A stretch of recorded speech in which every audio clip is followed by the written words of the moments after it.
we won't have YouTube ever again feel like it did before 2016. My example is what I think is the greatest YouTube rewind ever made, and why it's impossible for YouTube to ever recreate that feeling. No matter how many rules are changed, no matter who's in charge, no matter their leadership, it will never be the same again. You might think I'll say something along the lines of nostalgia, but I'm not. This is going to be a lot different than that. YouTube Rewind Style, which was the 2012 YouTube Rewind. It was released when I was 10 years old. I was in 4th grade in primary school. I lived in a small remote town in northern Canada. This was the first ever YouTube Rewind I've ever watched, and I watched it in class because my teacher played it for everybody. My classmates recognized every single YouTuber, with exception for maybe 1 or 2 of them. The 2 songs Gangnam Style and Call Me Maybe, everybody knew. All my classmates knew about it. It was the biggest songs of the year. It appealed to a bunch of children in a far random place, as well as the rest of the world. Let's take a second to remember what YouTube was like in 2012. Smosh, the largest YouTube channel, just hit 10 million subscribers, which was a massive milestone back then. And many YouTubers realized that they can make a career out of content creation. Even if you had 50,000 subscribers back then, it was still considered a very good channel. YouTube Rewind was able to have what everyone loved and every popular YouTuber.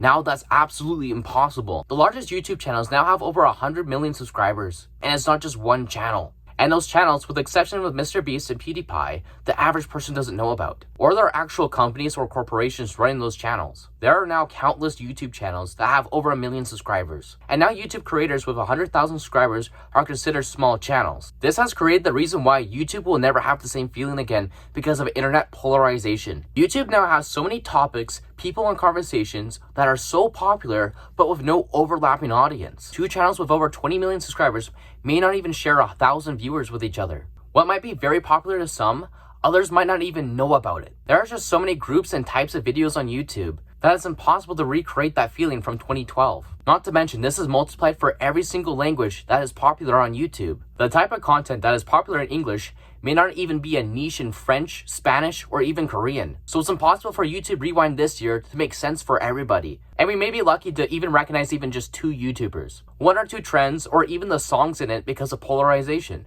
We started to see the effects of this in YouTube's Rewind in 2018. Oh, that's hot. The Rewind felt so corporate and cold compared to the years before. However, YouTube cannot fix this. And that's just because there's just too much content to cover and way too many groups to have. They may have to break it down into niches like animation, fitness, and music, and so on and so forth. But to me, that's still a stretch. That's like putting the odds one out next to Meat Canyon, which I'm pretty sure if their overlapping audience had a Venn diagram, it would be 2 different complete circles. That's my reason why we can never have that same YouTube again. But I want you to stay with me here because I have something to add on to this. I think this sort of effect, which I don't have a name for it, is the reason why so many people in the real world feel so disconnected from each other. Because there is just so many different kinds of music, media, channels, and pages. The things that you like are actually quite popular, but your friends, family, and coworkers don't know what you're talking about and never heard it before. And they are in the same boat as you as well. When they talk about their interests, their hobbies, not a lot of people have heard it before. But online, everyone's heard about it, at least what they see in their circle. So because of this particular type of polarization on YouTube and other social media platforms, every day we have less and less to relate to each other. As one person may watch 100 channels with 10 million subscribers each,